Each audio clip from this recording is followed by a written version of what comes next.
Hello, everybody. It's Stephen Howson. This is Full Time Devils. This is our Watford preview. I am joined by the lovely Ben and the lovely Gaz. How are you doing, boys? Oh, you're an angel. And there's only one thing that we need to start the show with, isn't it? And that's that boy, Marcus Rashford. Another 2 goals, 4 goals in 2 games now for the lad. And it doesn't look like this run's coming to an end. How good was it to see him score against Arsenal? How unexpected was it to see him score against Arsenal? Ben, we'll kick off for you. Talk to me about Marcus Rashford.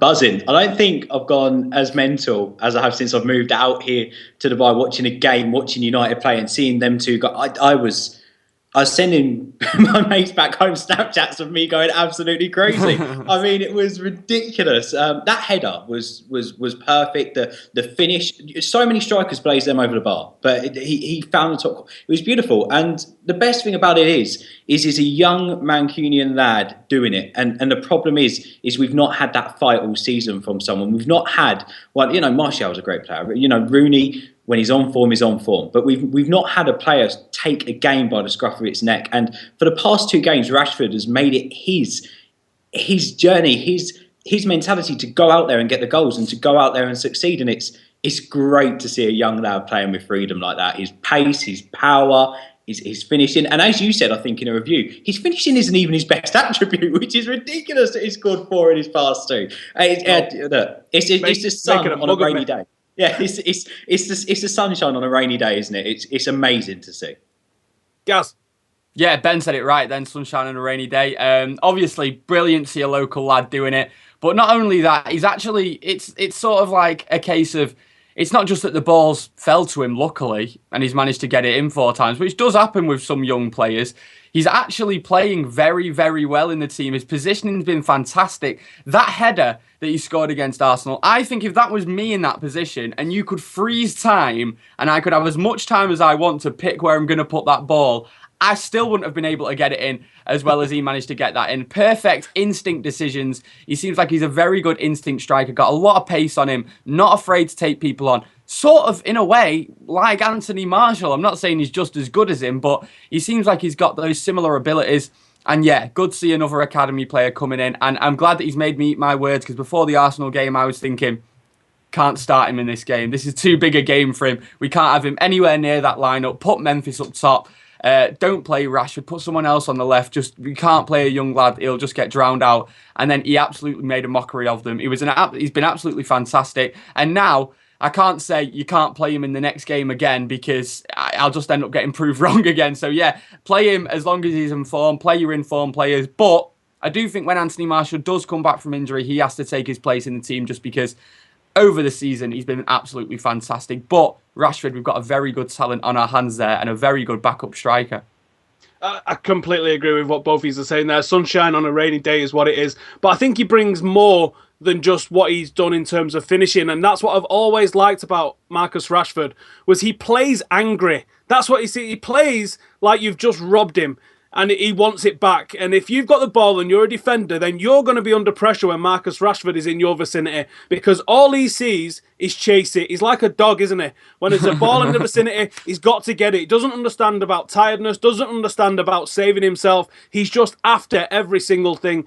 And we see him forcing mistakes from defenders because they're not used to that. And it's an attribute that Tevez had when he played for us. Not the most technical player, not the most skillful player, but the work rate, the determination, and the aggression, the fight, is something that you can't quantify what that can do to a team. And when we had a backs-to-the-wall game like we did against Arsenal, then that sort of play and that sort of attribute can be the difference between winning and losing. Oh, and mate, obviously... Go on, people just criticise Old Trafford's atmosphere as well a lot, and this season in particular it's been quite dire, and you can say that a lot of the time has been because of the football. But when you just see Marcus Rashford running about, running at the goalkeeper when he's got the ball, running at the defenders, it picks the crowd up, adds to the atmosphere, and therefore, encourages the players. So yeah, it's like Tevez. Obviously, I wasn't there. I was watching on telly, but that was from what I saw. That was the best of the season there against Arsenal. Just from watching on the telly, you could hear. And going back, Stephen, you made a point about him tracking back in his work rate. There was one part in the game. I'm sure it was him. He nicked the ball off of Ramsey when we was in our own half, and then we went forward. He doesn't stop. And at the end, he was even struggling because he ran himself to the ground over two. It's just phenomenal. It's great to see that he can do that already. A lot of people, when referring to Dele Alli, talk about his work rate and how he can run and play 90 minutes over a long stretch of games.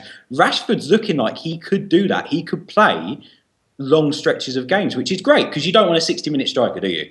No. No, I'll leave it there anyway, talking about Rashford, because I could literally go on about him and also Joe Riley all day because he's got a very similar work rate and temperament. But we need to move on. And the next topic that we've got for us now is the Mirror reporting that Louis van Gaal's into the end of the season. Now, personally, I thought when we didn't sack him over the Christmas period and then when we recently lost, we didn't sack him, I thought it was an absolute dead cert nailed on that the board had decided, come what may, that he was here till the end of the season. Guys, give us your thoughts on that. Yeah, I thought after the Norwich game he had to go. I thought that was the time to sack him. And I said then, you know, if you're not going to sack him now, there's no point sacking him at all. Because that was when, if we brought someone in, they could have maybe made a difference and maybe we'd be in the top 4 now. But we didn't, evidently. And I just thought, right, there's no point bringing anyone else in now. I thought if it got to the point where it was so dire and we were still losing game after game after game, then we might as well just bring Giggs until the end of the season. But I don't think anything that we could have done now if we brought any other manager in, they wouldn't make no difference. We could bring the best managers in the world and we could bring Jose Mourinho in, someone like that, and it wouldn't make a difference to the end of the season. The squad is in a bit of a mess, and I just think we might as well stick with Louis till the end of the year now.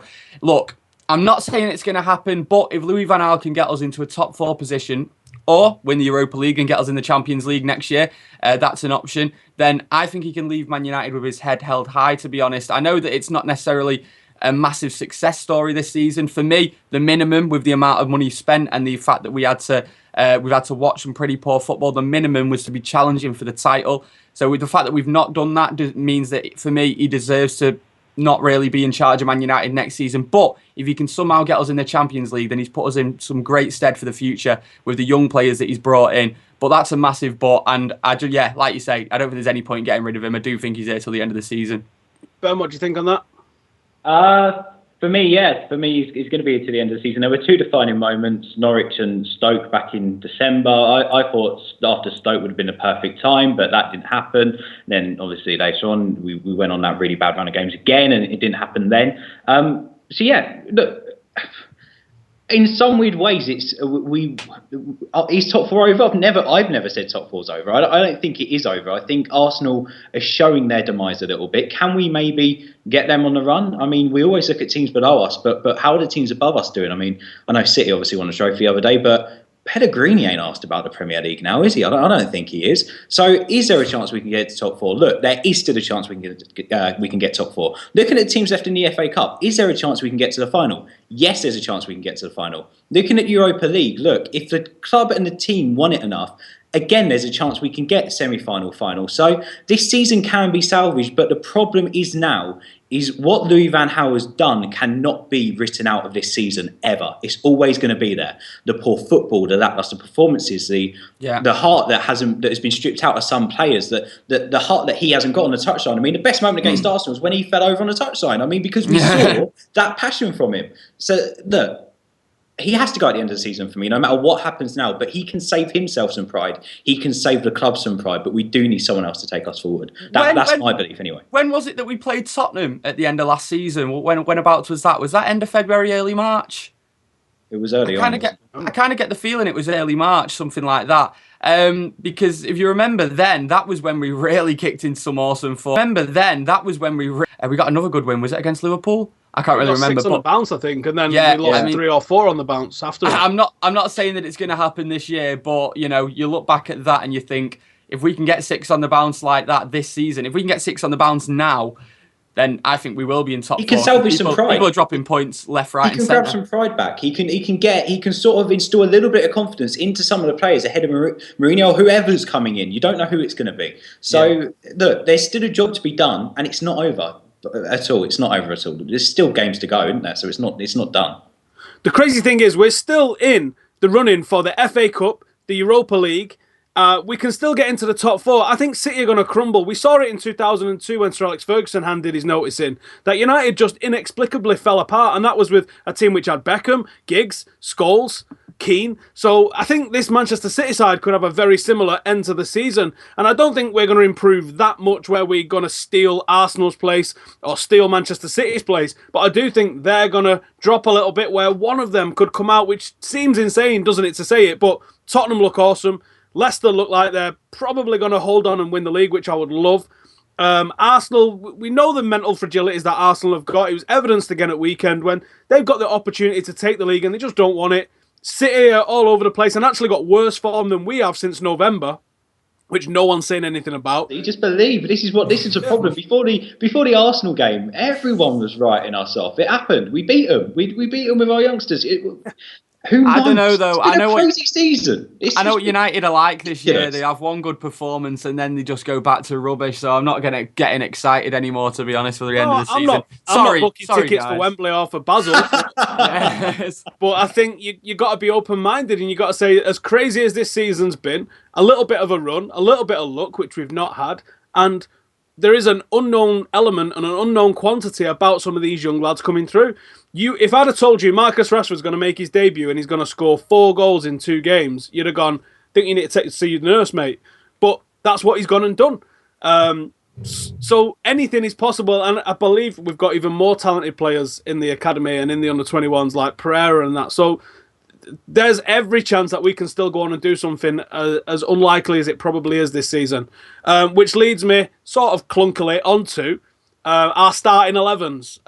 Ben, let's see your starting 11 for tomorrow night against Watford. That was a great transition.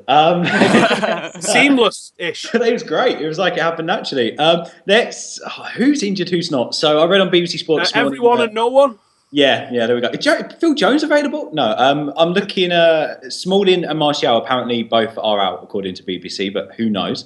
So let's go. Rojo probably won't be available. He picks up a knock, didn't he? Let's go De Gea, your guy Verratti. Let's also go Blind, Carrick in defence and left back. I want to put Riley back in there. I know he paid 45 the other night for the under-21s. I think that let's keep our left back at left back. I know Fosu Mensah came on and he was brilliant, but we was having this chat before. He's not a left back or a right back, is he? It's like he's playing there to sort of fill a role. He looks more like a box-to-box midfielder. He looks more like a defensive midfielder, maybe. He just looks like he should be in the middle of the park because of the way he's built. So let's go with Riley at left back. In midfield, we'll go with the same two of Schneiderlin and Herrera. Martial's not available, so I think we've got to go with the same front four again, haven't we? We've got to go Lingard, Mata. Although Mata's not really setting the place of light right now, he's doing a job quietly, which I'm sort of loving from him. We go Memphis, who that flick with the back of his heel. Was I the only one who sort of just stood up and went? Got me pregnant. I'm pregnant, and that's not an easy thing to do. So Memphis on the left. People have tried. Let's go Memphis. I don't know if that's right or wrong to say, is it? Let's go Memphis on the left wing. Let's keep Rashford up top. Look, whilst he's scoring goals, why shouldn't he play? He's a striker. Doesn't matter his age. Doesn't matter how many professional appearances he's made. If he's scoring goals, why shouldn't he start? That's my feeling at the end of the day. And of course, Fosu Mensah for me on the bench, I'm afraid to say at Howson. But I will say that he'll come on the 60th minute unless you're going to tell me otherwise. Cast, give us your 11. We know I've gone for obviously De Gea in goal, Varela at right back. Varela's impressed me just as much as Rashford over the last few games. He's been absolutely fantastic when he's played at times this season. Howson saying earlier on in the season that we should be playing him, and I was just like, yeah, a bit too soon, but he's come in and he's really impressed me. Love that guy, so he has to start for me. The rest of the defence, I've sort of gone for Carrick and Blint as the two centre-halves and Fosu Mensah on the left because Fosu Mensah was brilliant against Arsenal. I was really impressed with him. But he's going to have a task in this game because obviously they have Igalo, Troy Deeney, two very, very tough and fast players. So I was thinking if they are giving the centre-halves too much bother, maybe potentially swap Daley Blind and Fosu Mensah, play him as a centre-half because we need someone a bit harder in the middle. And from what I saw against Arsenal, admittedly that's the first time I've ever seen him play live, he really impressed me and he seemed like that hard type of player who just smashes through teams. So definitely think we could do with him there anyway if Deeney and Igalo are causing us problems. 2 centre mids, Schneiderlin, Herrera. I think whenever we're selecting 2 centre mids with a fully fit squad, they have to play. They're our 2 best central midfielders without a doubt. Schneiderlin's impressed me in the last couple of games. Herrera has disappeared at times, but still popped up and scored a couple of goals. So I know that one of them was a penalty, but nevertheless, still scored 2 goals. Front 4, I've gone for the same as Ben. Lingard, Mata, Memphis, Rashford. Memphis has been absolutely excellent in the last couple of games. We saw he put a picture on Instagram the other day saying like this is the sort of thing that you dream of when you're a kid, and picture him playing for United. And I think that as well he dreamt of just actually playing well, and now he is. He's a real confidence player. Obviously he's always got some confidence, but I think deep down he has had some doubts about himself this season. But now he's playing with freedom, as we've evidently seen in the last 2 games, the tricks that he's been attempting. We need to keep him in. He can really, he can do something unexpected, which is something we've been missing this season. And obviously, do you not think his attitude's changed as well? He's just got a completely different attitude. That's the way I'm looking at him. I couldn't tell you. I've never met him, but I don't. Yeah, I don't know whether his attitude's changed. Maybe he's had a word with Van Gaal, and Van Gaal sorted something out in his head. But yeah, he's playing a lot better. And obviously, I've gone for Rashford up top just because. I didn't want to start him in the Arsenal game and he proved me wrong there, so I'm not going to say it about this game. So now he'll probably have a crap game and be out the match all 90 minutes. But I've put Rashford up top. Yeah, I think he's scoring goals, keep him in the team. Guys, you know what? It was a week ago today, I think, that we were stood outside Old Trafford previewing the Midtjylland game. I know what you're going to say. Yep. And I said, I think it's time for Timothy Fosu-Mensah to enter the fray. And you went, no way. Not good enough, too young. I don't believe I said not good enough. I think I said too inexperienced to be starting a game. I'd rather see him on the bench. And to be honest, in my defence, I'd rather see an actual left back there, but a lot of injuries. And the way that he did play against Arsenal as well, that proved me wrong as well. I've been proved wrong a lot recently, haven't I? I love that you've not only just not even put him in the squad, but you have actually started him in your 11. I've got to start him. I was really impressed how he played against Arsenal. Put him in. Anyway, so my 11, I'm going to go for Spanish Dave in there. I've got to go for that fella Varela, who's done exactly what I saw of him in the under-21s, even more so, actually, because he looks more potent going forward than he ever did in the under-21s. He looks fantastic. Maybe it's the better level of players around him. Maybe it's that little bit of extra space that you get because people are more interested in marking that front 4. And the overlap is always there for him. He's got a wonderful cross on him. So I like the attacking outlet that we get from Varela. Centre-half, I worry for Carrick and Blind against this team. And for that reason, I'm conflicted about who to play at left-back. Because it will be Carrick and Blind, I'm pretty certain. And I would like to say Joe Riley at left-back because of his pace and his dogged determination. Very similar to Rashford, the way nothing is a 50-50 ball. There is no such thing as a lost cause. He'll start 10 yards behind you and still take the ball off you when he's doing a defensive job. So I would like to see Riley, but my thinking is that he played half a game last night, so I wouldn't have thought they're going to play him last night to play him a full Premier League game tomorrow. That wouldn't make any sense to me. I think they would have just rested him like they did with Fosu-Mensah and Rashford. No involvement in the 21s this week. So you can say they're probably going to start. But I can't see... I'm not sure I can see Fosu-Mensah starting a game. I mean, I'm going to be delighted if he does. And that would give us an entire Dutch left-hand side as well, with Blind and Memphis ahead of him. So maybe that's the best environment to put him in. Because sometimes with these young lads, especially if they've not fully learnt the language yet, being shouted at in your own tongue is the way to get your attention. And if he's got Blind and Memphis either side of him, then that might be a real good thing. So I'm probably going to just lean towards Fosu-Mensah, but I would prefer Riley. I just think Fosu-Mensah's probably going to get the nod, looking at what's happened this week. It's got to be Herrera and Schneiderlin in midfield. I disagree with you a little bit, Gaz, in that Herrera went missing a little bit at Arsenal. I thought he was really good against Arsenal. A lot more defensive than he ever is. And I worry about his positional discipline because I think he's more of a number 10 than a number 6. But he did very well as a bit of a box-to-box role, I thought, against Arsenal. And obviously his goal was magic, even though it got a bit of a deflection. He was still getting into that area, which is what he offers and what he brings to the team going forward.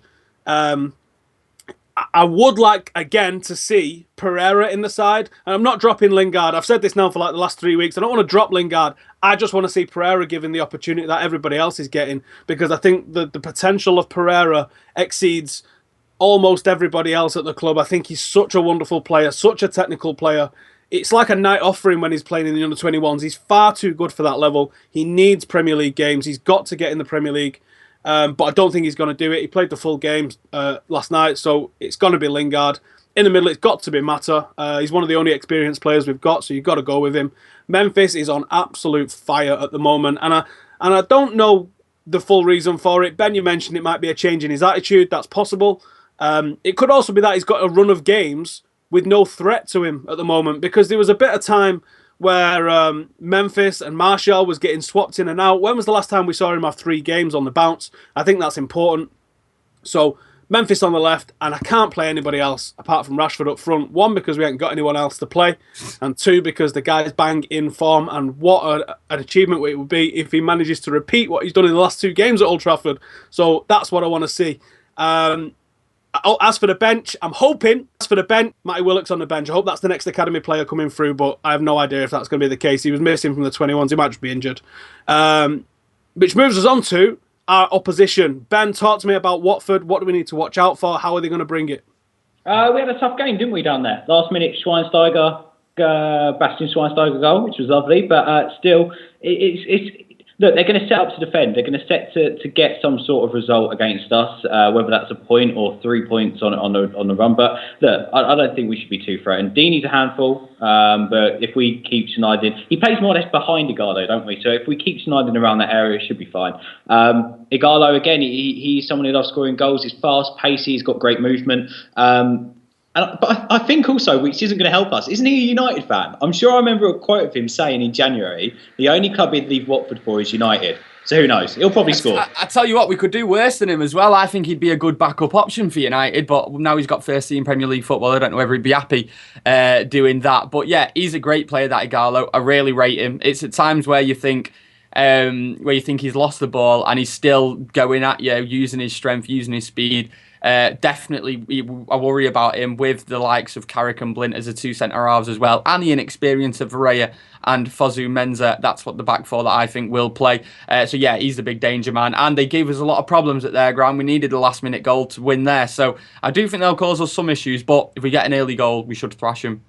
Yeah, I'm a big fan of both of them. Deeney and Igalo have been lighting the Premier League up this year, completely unexpected. They are going to come to United and sit with 2 banks of 4 and look to hit us on the break, which they can easily do with who we've got at centre-half. The fullbacks are going to have to be very astute in this game. You can't have both bombing forward. They're going to have to pendulum it a little bit, where one goes and the other's going to have to sit in, because if they break against Carrick and Blind, it's game over, and then you're hoping De Gea's going to bail us out. Because they will go through and they will get shots. So I expect this is going to be a fairly high-scoring game. Another player that I like at Watford as well is Nathan Ake. I think he's got a real big future in the game. And apart from that, it's going to be the same old thing that we've seen at Old Trafford, in it. The team's going to come for that 0-0, and it's up to us to break them down. And I hope there's a change in attitude from United, because if we do, we probably get it. Give us your score predictions, boys. Ben, we'll go with you. What are you thinking? I'm going 3-0 United. I reckon we'll be quite comfortable. I do reckon we'll be quite comfortable. I'm going for 2 from that guy Rashford again, and I'm going to go with a Memphis goal. And that's my predictions. I think it'll be comfortable, but we need to be careful. We need to be careful of those 2 up front. If we can keep them out the game, I think we'll be all right. Alrighty, girls. 4-2, Rashford, Memphis, Lingard, and just to throw one in there, Schneiderlin. Wow, that's a rarity. Imagine if that's right. Imagine. I think we're going to be pretty close. I think we're going to win the game. I do think Rashford's going to get on the score sheet. I think Memphis is going to score a screamer that we're all talking about on Thursday morning. And I think it's going to be nervy towards the end. Thank you for watching the preview. Get it in the comments below what you think the score is going to be, who your starting 11 is going to be, who the next academy player is going to be coming through, because it looks like everyone's getting on at the moment, aren't they? Thank you for watching. Give these 2 guys a follow, and we'll see you soon.